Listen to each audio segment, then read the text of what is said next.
Guys, I've been following the Norwich case since I first read on the news about it. It's about the family of four who were found deceased, sadly, on Aled Bedford Crescent in Norwich. This was on Friday morning, which would have been on the 19th of January. Now, when I first read the reports, I found something really interesting about the media report on this, and I kind of got an overall idea of what I think actually went down. Well, I can't be sure, but from all the information that is publicly available, the very first article that I read around this was a statement given from the police, and the police saying that after they went to the crime scene and after they've checked everything, they are not looking for anyone in connection with the deaths, which to me suggested that whatever happened in that house, it was done by one member of those who were killed, who died. At the beginning, the police didn't say that they were killed or anything like that. They just said that they were suspicious deaths and they are not looking for anybody in connection with them, which straight away made me think that, okay, if they are not looking for anybody in connection with those, that means that they know more or less of what happened. But this was before the autopsies were performed. And now going to the reports, after the autopsies were performed, so there were autopsies performed on two members of those who died, and now there is a whole other story around this with the police and with the conduct of the police, and also what they did and what they didn't do and what they should have done. So I just want to kind of go through with you one of the latest articles around this, and I'm going to give you my views on everything that I think happened. So I'm just going to pop on the screen the article and I'm going to start reading from it. Revealed: the 999 call before four found dead near Norwich. The man who died alongside his two children and sister-in-law called police and said he was confused just before their bodies were found. Police were called to Aled Bedford Crescent in Queen's Hills at around 7:15 a.m. on Friday after a member of the public raised concerns for the welfare of the people inside. Others forced entry into the property and found the bodies of Bartolomeu Kuzinski, who was 45 years old, his two daughters, Jasmine, 12-year-old, Natasha, 9-year-old, and their maternal aunt, Kanticha Sukpengpanau, 36 years old. Right, so we know that there was a 999 call placed at 7:15 a.m. by a concerned member of the public. Now, this call wasn't the first call made. There was actually a first 999 call made at 6 a.m. from the house, from the man in the house. Mr. Kuzinski called 999 shortly before 6 a.m., but Norfolk Constabulary did not send officers to the address until a second call was made an hour later by a dog walker. The dog walker raised concerns about the safety of the people inside the property.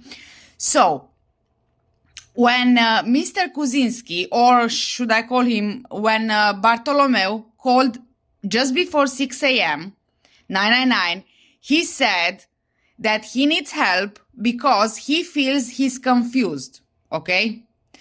Now, the 999 operator didn't dispatch anybody, and he was told on the phone that he needs to contact the hospital or a healthcare professional or whatever else. And there was no unit dispatched to the address. At 7 a.m., the member of the public calls again 999, saying that they have concerns about the people inside the house. So this was a 1 hour difference. In that 1 hour, something happened, because when the police arrived at around, I think it was 7:15, if I read it right in the article, when police arrived at 7:15, so about 1 hour and 15 minutes later, everybody in the house was dead. Okay? So this article also says that the Independent Office of Police Conduct, the IOPC, which has started an investigation into Norfolk Constabulary in connection with its handling of the incident, said, and I'm going to put it back on your screen. So they said during that call, during the first call, the man expressed concerns for his own mental state, saying that he was confused. He was advised to seek medical advice and police did not attend. At around 7 a.m., the force received a call from a dog walker concerned for the welfare of those within the home. Officers attended shortly after and tragically found a man, a woman, and 2 children dead. Post-mortem examinations were carried out on Mr. Kuzinski and Miss Sukpeng-Panao on Sunday. Now, this is very important and it's also very interesting because you can kind of picture how it went down from my point of view. So, Mr. Kuzinski died as a result of a single stab wound to the neck, while Kanticha died from stab wounds to the neck. The 2 young girls, they haven't had any post-mortem examinations done yet. They will have them done today on Wednesday as I'm recording this video. But I suspect that the girls died from stab wounds as well. And they might have died from something else.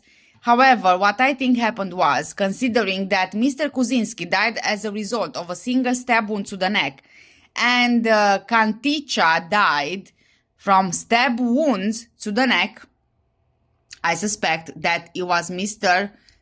Kuzinski who stabbed her in the neck a few times. He did whatever he did to his children, and I think that the aunt, she was trying to protect the children, and that's how she died, as a result of her trying to protect the children.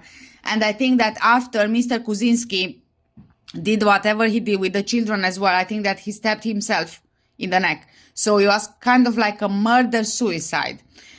This is what I am getting from everything that I've been reading so far. There is absolutely no confirmation of anything, but considering that the man had mental health problems, he's been asking for help for mental health problems. He even called 999 about 1 hour earlier. That suggests that something was wrong with him. He even said over the phone that he's confused, right?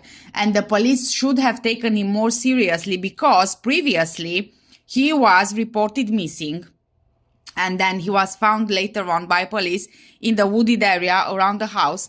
And then, as far as I understand, he was in hospital for a mental health assessment. After the assessment, it was deemed that he needs to stay in hospital because he needed emergency treatment for whatever reasons, because as a result of that assessment.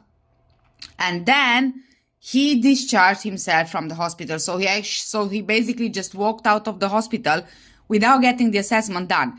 And it has been mentioned that this was an emergency stay in the hospital. I mean, after the assessment, he needed emergency treatment. So he needed to be in the hospital. So something happened. And I think that morning, something happened to him, and as soon as he realized that there is a risk of something, he called the police to ask for help. But the police didn't do anything. The police didn't attend the property, and it only took 1 hour in between for whatever was happening to him. I think it might have been some kind of psychosis or something. He attacked everybody. I think that's what happened. I think that he attacked all of them, all of the people in the house, and then he stabbed himself in the neck, because otherwise you can't really explain the injuries. Considering that Kanticha, the children's aunt, she was stabbed multiple times in the neck, that would eliminate her from being the one who attacked everybody else, right? Because once you stab yourself, you can't really stab yourself 10,000 times, okay? And in comparison, Mr. Kuczynski, he only had one stab wound, which means that when he was stabbed, he died, which leads me to believe that he stabbed himself. Which again leads me to believe that that he killed everybody else before he stabbed himself. So murder-suicide. This is my opinion. Now moving on to whatever else this article is saying. So I already the IOPC is also investigating police contact at the address on December 14th, so just a month earlier, in connection with a missing person inquiry, which I just said. So Mr. Kuczynski was reported missing. The police used a drone to search for him, and he was later found safe. Then the officers took him to Norfolk and Norwich University Hospital for assessment, but he left unescorted before this could be carried out. So he didn't even stay for the assessment. According to neighbors, Mr. Kuczynski was struggling with his mental health for a few months already, for which he was asking for help. So people were aware. The health service was aware. Police was aware already of this, that he was struggling with his mental health, and he even asked for help, okay? The IOPC's director, Charmaine Arbuin, added, following a mandatory referral from the force, we have decided to investigate and will be examining if the force's handling of the contact they had with the man was appropriate and in line with force policy, training and procedures. We will be making contact with the families of the deceased to explain our role. Our sympathies are with the families and friends of the deceased and all those affected by this incident. Norfolk's Chief Constable, Paul Sanford, has also asked for a full independent review of the force's control room in relation to the 999 call made by Mr. Kuczynski. He said he listened to the call, but he couldn't comment on it because of the IOPC's involvement in the investigation and investigating all the circumstances. So, okay, this is everything that was covered in the article. But before the IOPC got involved in this, actually was the police force who referred itself to the IOPC after they found out that Mr. Kuczynski made this 999 call 1 hour before the second 999 call. So they referred themselves, which as far as I understand from this article is mandatory, which from my previous videos, I kind of found it surprising that the police force would refer itself, but considering what I just read now, it kind of makes sense. It's mandatory. So yeah, this is what I think happened. It's a shame because the man was asking for help, for mental health help, and he wasn't taken seriously. Instead of the police responding to the address just to make sure that everybody's fine, especially considering that he's already been involved in the sense that he was reported missing and later found, and it was the police itself who actually got him to the hospital where he was due an assessment. And from another article that I've read, he needed emergency treatment for his mental health problems. So my guess is that there were some serious mental health issues that he had, possibly schizophrenia or bipolar or, whatever else. Maybe he was hallucinating. That's why he called in the morning and he told police that he's confused. Maybe whatever he saw didn't really match reality. And in a moment of clarity, he called the police saying that he's confused. He must have been confused about something, which leads me to believe that there must have been some kind of a mental health issue, like a really serious one. For example, hallucinations or hearing voices or stuff like that. Something to the effect of that, because otherwise, he wouldn't say that he's confused and then proceed to do what he did. So in his moment of clarity, he knew something was not quite right. And he called for help and he didn't get the help. And because the police didn't answer the 999 call the first time from him, 4 people lost their lives, including 2 children. Now, the girl's mother, she wasn't at home during this time. She was actually at work, as far as I'm aware. The sister, the mom's sister, she was visiting from the Philippines, if I'm not mistaken, and she actually came here to stay for a while to help with the children, to help support the girls, because of the mental health problems that Mr. Kuczynski was dealing with, and they needed some support, some kind of help. So she was needed to be here. If you have a family, I can tell you that if you have a family and people don't need genuine help with the children, then, everything is okay. But then if you have a family where they appeal to somebody who lives in the Philippines to come over here to help support with the children, that means that there is a serious problem here. It's possible that the children's mom, she couldn't afford to stop working, so, she had to call her sister to come over from the Philippines and stay for a while to support them. Mr. Kuczynski, he wasn't working for quite some time, so he was at home, so he wasn't working, which would add some more strain to his mental health problems, right? And we all know how it is here in the UK, especially foreigners, because Mr. Kuczynski, they are not from here. The family is not from here, but they did live here. And I don't know how it is for people who are born here, but for foreigners, it's even more difficult when you find yourself out of a job, and then you can't afford all the things that you did afford. You also have 2 kids who you really want to raise properly, and you want to offer them everything you can, but it's not possible. No, I'm not saying that only foreigners go through this, because obviously British people, they go through this as well. But I'm saying that there is an extra strain on someone who is not from this country, because most of us, we don't have a support network here. We don't have family members here. We don't have somebody who we can ask for help or support, and this is an extra strain on your mental health as well.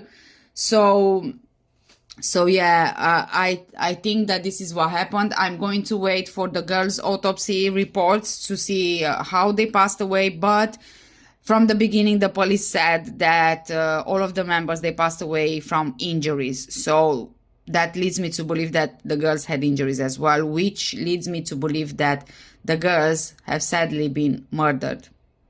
And I think that it was the father who did it. I think that he went into some kind of a fit of something. It could have been psychosis, like I said, especially considering that he called in the morning and he said that he's confused. And then looking back at his mental health history, again, it leads me to believe that something happened in the house and he did something in a confused state, paranoia or hallucinations or, whatever else.